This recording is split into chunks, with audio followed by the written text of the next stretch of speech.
মুরসালিন যেহেতু chicken lover, ও কিন্তু চিকেন খেতে অনেক অনেক বেশি পছন্দ করে। ও কিন্তু গরু মাংসটা একেবারেই পছন্দ করে না। এই তো আজকে আমার শাশুড়ি এসেছে বাসা থেকে, কিন্তু চিকেন রান্না করে নিয়ে এসেছে। এটাই আমি এখন একটু ঢেলে নিচ্ছিলাম।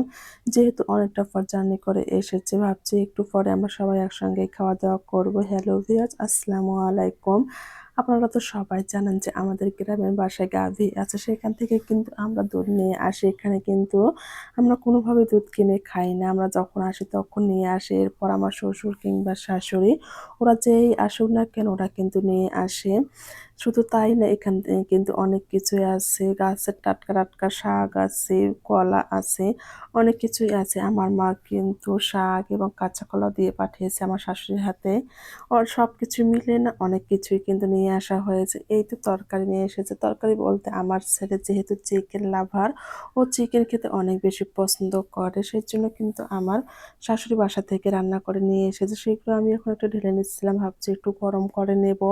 যেহেতু অনেকটা পদ রান্না করে নিয়ে এসেছে, না হলে কিন্তু গরমে নষ্ট হয়ে যাবে। সেই জন্য কিন্তু আমি তৈরি করে সমস্ত কিছু ঢেলে নিচ্ছিলাম, এরপর কিন্তু গরম করে নেব। আর আমরা কিন্তু এখন পর্যন্ত দুপুরে খাওয়াটা খাই না, যেহেতু আমার শাশুড়ি আসবে, ভাবছি একসঙ্গে সবাই খাওয়া দাওয়া করব। এই তো তরকারিগুলো কিন্তু আমি গরম করে নিচ্ছিলাম। আর আমি কিন্তু আজকে মাছ রান্না করছি। সব মিলিয়ে কিন্তু একসঙ্গে সবাই খাওয়া দাওয়াটা অনেক মজা করে খেয়েছি।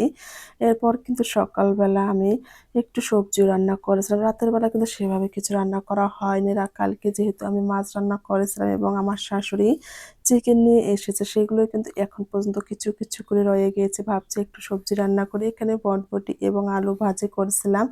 আর ফ্রিজে রাখা সেই তরকারিগুলো কিন্তু আমি বের করে নিয়েছি, এখন গরম করে নেব।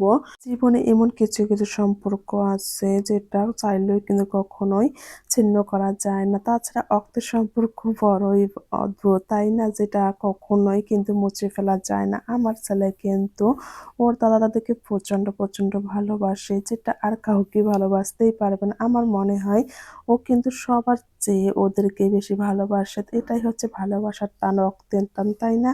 এখন যেহেতু মোরসালিনের পরীক্ষা হচ্ছে, ভাবছি সকাল সকাল রান্না বান্নাটা করবো। আমি কিন্তু মোরসালিনকে নিয়ে স্কুলে যাবো, আমার শাশুড়ি বাসায় থাকবে। আর এদিকে আমি একটা তেল অর্ডার করেছিলাম, সেটাই আপনাদের ভাইয়া নিয়ে এসেছে। আর মোরসালিন তো সবকিছু খুলতে অনেক বেশি পছন্দ করে। এখন প্রায় কিন্তু সন্ধ্যা হয়ে গেছে, আমরা এখন একটু টুকিটাকি নাস্তাও করবো। ভাবছি তার আগে তেলটাকে ঠিকঠাক মতো ভালো আছে কিনা সেটা দেখার জন্যই তো খোলাখুলি শুরু করে দিয়েছি আমরা মা ছেলে। আর এগুলো ফুটাতে না আমরা এত বেশি পছন্দ করি। আমার ছেলে তো আগে থেকে ফুটানো শুরু করে দিয়েছে। আর এত বেশি টাইট করে নাড়া ছিল, যেটা আমার ছেলের দ্বারা একেবারে সম্ভব হচ্ছিল না। আর পরে তো আমরা মা ছেলে যুদ্ধ করে এটা খুলছিলাম, দুইজন দুই দিকে টানতে টানতে কিন্তু মরিচান একদিকে পড়ে গেল।